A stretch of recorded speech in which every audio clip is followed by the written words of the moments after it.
Good morning. It's Saturday, May 16th. I want to start this hour with math. That's always a ratings winner.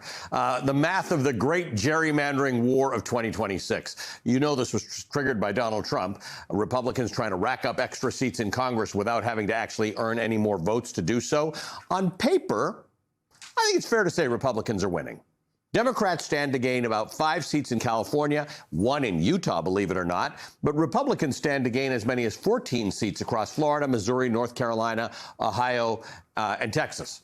And Republicans in 3 more states, Alabama, Louisiana, and South Carolina, are in the process of changing their maps to eliminate 3 more Democratic-held seats between them.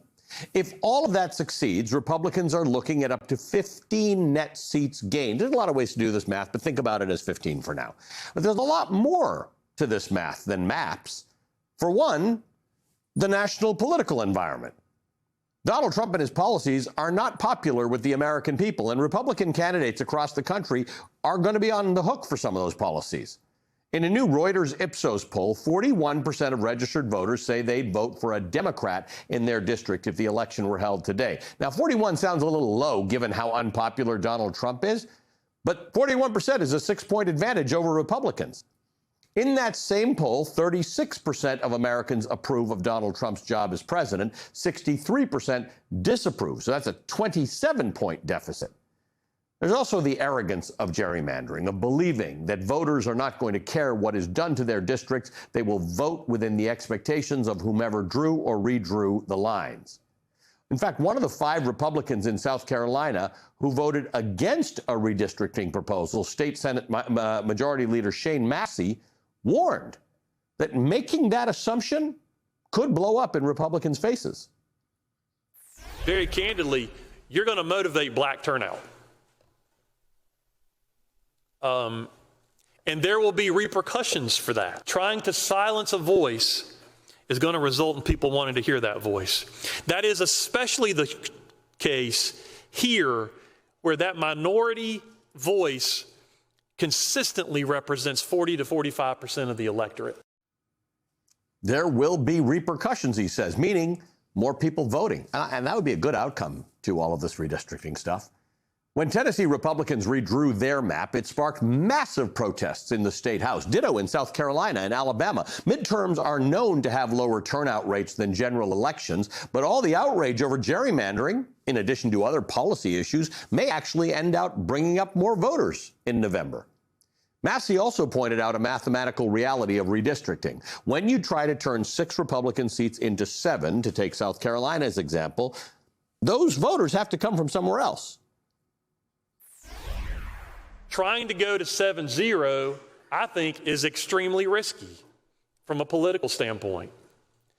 I think at best you're going to get 6-1, and you may even go 5-2. I've told the press a number of times, I think if you get cute with this, you could end up in a 5-2 scenario. I don't want to go 5-2. Right, so when you pull red voters into a reliably blue district, you make the district that the red voters came from less red. Now, to be sure, today's shifty map makers take great care to make sure that the redrawing of one district doesn't dilute another one too much. But in Texas, for example, a new map makes assumptions that may not hold up in November. Many of the changes are in South Texas, where Donald Trump made big gains with the Hispanic population in 2024. Those voters going to remain Republican? We may already know some of the answer to that, because Latinos turned out in massive numbers for the Democratic primary in Texas in March. As Politico reported then, quote, in 5 different rural majority Latino counties, more votes were cast in Tuesday's Democratic primary than for Kamala Harris in the 2024 presidential election. More Democrats came out to vote in a primary than they did to come out to vote for a presidential candidate. And the past shows us a candidate can win despite gerrymandering that's meant to draw them out of office. Take, for example, the Democratic Congresswoman Sharice Davids, who has represented Kansas's 3rd district since 2019. When she was elected, her district looked like this. It included parts of Kansas City and surrounding suburbs. Highly educated and relatively affluent. If there was a bluish area in the state, this was it. Before the 2022 elections, David's district was redrawn to look like this. Some Democratic voters were sliced from the top of the district, Kansas City. Rural counties with more Republican voters were grafted onto the bottom of the map. All in all, it accounted for about a 5-point shift in that district in favor of Republicans. In fact, when the new map was enacted, the Kansas City Star asked of Davids, is she doomed? And in that article, elections expert David Wasserman said, quote, almost everything that could go wrong for Democrats in redistricting has gone wrong. And you know what happened next? Sharice Davids won the election by 12 points. For more on this, I'm joined for the first time on this show and this network by Kabir Khanna. He is MS Now's brand new director of elections and analytics. He's running our elections coverage. He partners up with me for the work that we're going to do every single time there's an election. We're very glad to have him here. Welcome, Kabir. We're also joined by Celinda Lake, a Democratic political strategist who served as one of the lead pollsters for the Joe Biden campaign in 2020. She's also the president of Lake Research Partners. Welcome to both of you. Thank you for being with us this morning. Celinda, help us out with this, because we have been thinking about redistricting in terms of map making and map moving, and people will vote this way and people will vote that way. It eliminates the question of people shifting for political reasons, and it eliminates the question of people shifting because they're just mad about the way this is happening. That's right. Well, first of all, I will say that that D+6 map that you had, the 6-point advantage, translates into 32 states. So even if they take 32 seats, so even if they take 12 away from us, we still pick up 20 seats in a year where people are so dissatisfied. But you're not going to convince these rural voters that tariffs are working for them when 55% of them say, I have personally been hurt by the tariffs. You're not going to convince the white independent male that diesel prices, when they're hitting $5, $6, $7, are not out of range and really hurting their families. You're not going to convince the woman who can't get to the hospital now because the rural hospital is closed that the health care plan for the Republicans, or lack of a plan, was a good idea. So I think there's going to be votes for change, and I think that South Carolina politician was right. They may have really overshot this, and rather than dealing with the problems that they had as a party and the problems they have in the president and policy, they chose to manipulate maps, and the voters are going to get it.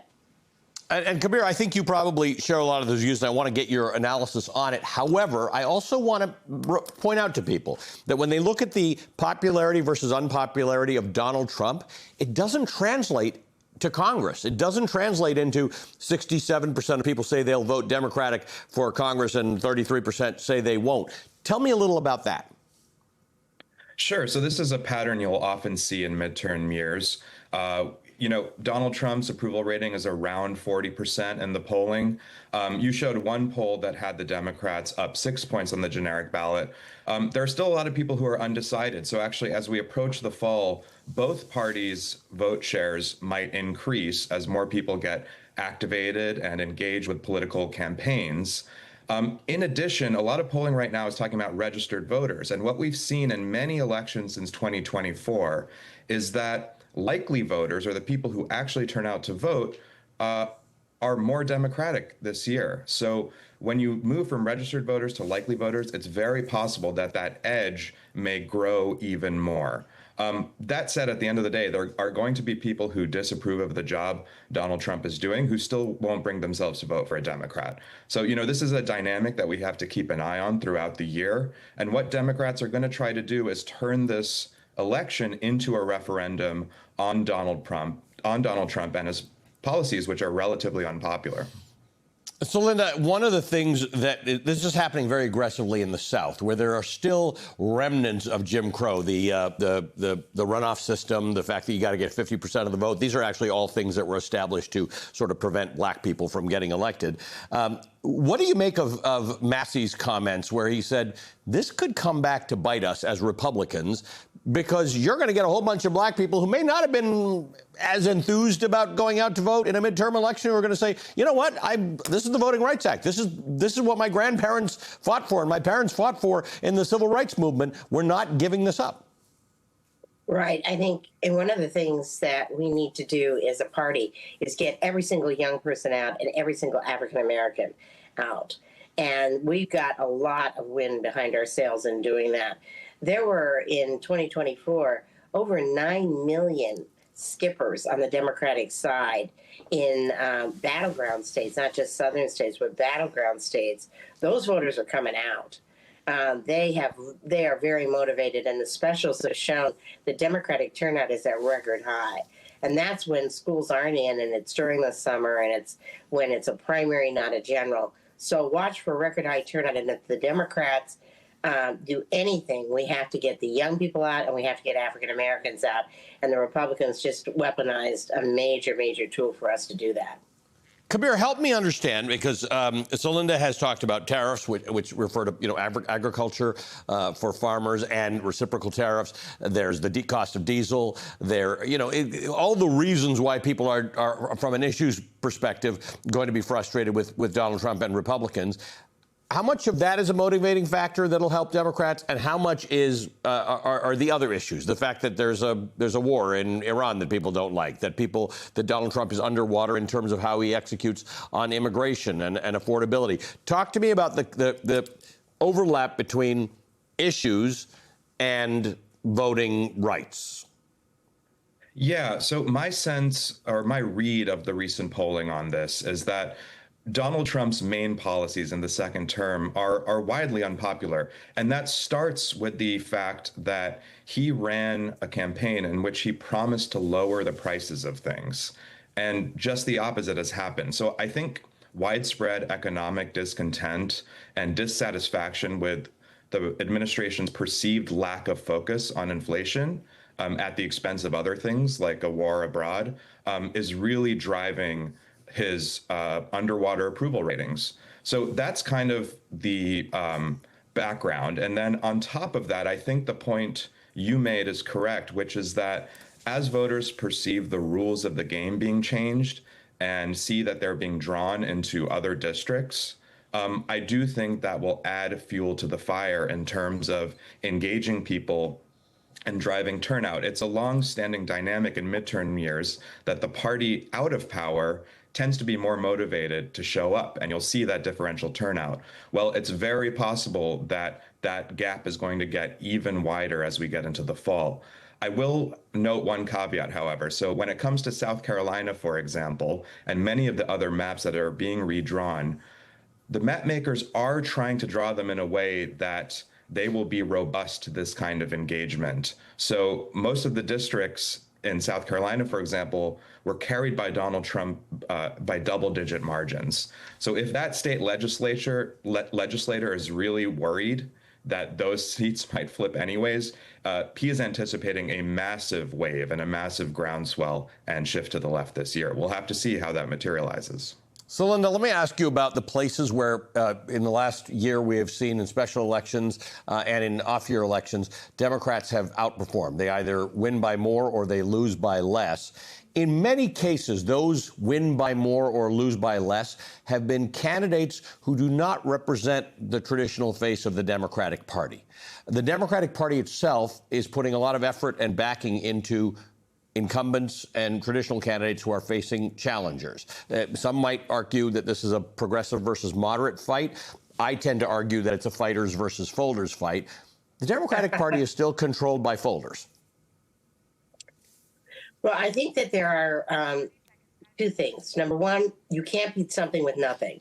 So the Democrats have to be much more aggressive about offering an alternative. I think the Congressional Progressive Caucus did that with their contract with voters, and it's very, very, very popular. People want action from day one. They want somebody like Mikey Sherrill, who stopped in the middle of her inauguration speech, signed the cap on utilities, and then continued with her speech. She took action day one. And then I think we need to be talking much more about health care. It's our best issue by far, and it links some of the most unpopular policies, the cuts in Medicaid, and a war that is costing $2 billion plus a day. That money could fully fund health care, and health care is getting out of range for Americans. And then you have AI denying insurance claims. Who's going to take on the insurance companies? It's going to be the Democrats. So we have to aggressively offer something.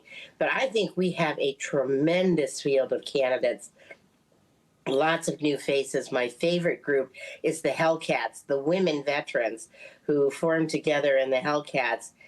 tough as nails, won our gubernatorial races in Virginia and New Jersey, and are running in record numbers in the congressional races. So independent of the party brand, which has major problems, these candidate brands are very exciting.